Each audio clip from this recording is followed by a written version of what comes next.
E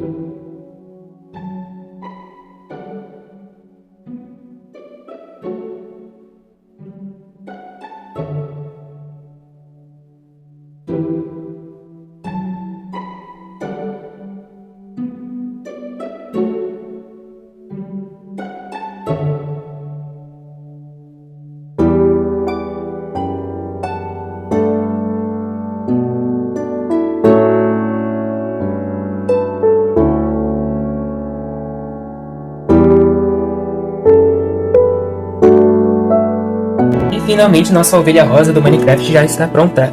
Olha só pra ela, pessoal. Não fiz a cauda porque eu queria deixar ela no estilo Minecraft normal mesmo, mas eu quis dar uma misturada com o Minecraft do filme. O que acharam, pessoal? Deu maior trabalho isso daí. Durou muitos meses e só descobri com lã demorou mais um pouco. O que acharam, deixem nos comentários.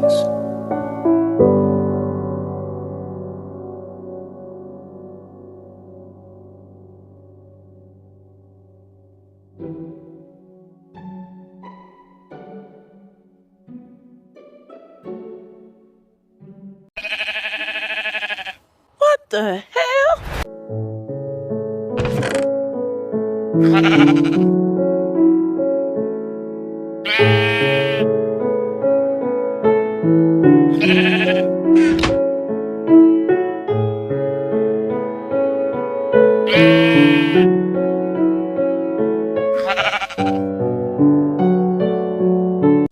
Então galera, esse foi o vídeo.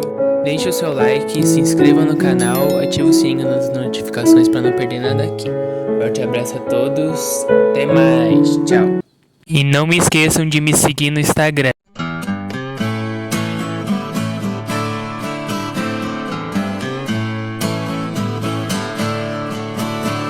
Não vou dar pra trás, não vou dar pra trás.